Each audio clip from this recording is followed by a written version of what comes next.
Hello, welcome to my channel. வேர்க்கடலை சட்னி எப்படி பண்ணுறதுன்னு பார்க்கலாம்.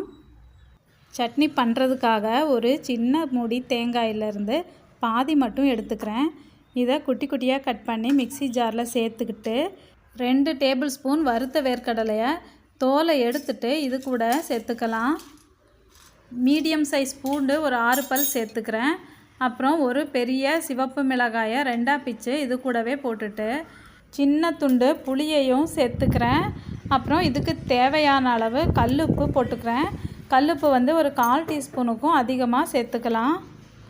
தண்ணி சேர்க்காமல் அரைச்சி எடுத்துட்டு அதுக்கப்புறமா ஒரு 1/4 டம்ளர் அளவு தண்ணி சேர்த்து மறுபடியும் அரைச்சி எடுத்துக்கிறேன். அப்புறம் இதுக்கு தாளிப்பு சேர்த்துக்கலாம். கடாய் சூடானதும் தேங்காய் எண்ணெய் சேர்த்துக்கிறேன் 2 ஸ்பூன். இதுக்கு தேங்காய் எண்ணெய் அல்லது நல்லெண்ணெய் தான் நல்லாயிருக்கும். எண்ணெய் சூடானதும் ஒரு 1/2 டீஸ்பூன் அளவுக்கு கடுகு முழுசாக பொரியணும். கடுகு பொரிஞ்சதுமே ஒரு 3/4 டீஸ்பூன் அளவுக்கு கடலைப்பருப்பு சேர்த்துக்கிறேன். கடலைப்பருப்பு கோல்டன் ப்ரௌன் கலர் ஆகிற வரைக்கும் வறுத்துட்டு கூட ஒரு சிவப்பு மிளகாய் அப்புறம் கொஞ்சம் கறிவேப்பிலையும் பிச்சு சேர்த்துட்டு ஸ்டவ் ஆஃப் பண்ணிவிட்டு அதுக்கப்புறமா கொஞ்சம் நல்லா கலந்து விட்டுக்கிறேன், இல்லைன்னா கரிஞ்சிரும். அப்புறம் இந்த தாளிப்பை எடுத்து அப்படியே சட்னி கூட சேர்த்துக்கலாம். எந்த சட்னிக்குமே இப்படி தாளிப்பு சேர்த்துட்டா அதனோட டேஸ்ட்டு கொஞ்சம் கூடுதலாக இருக்கும்.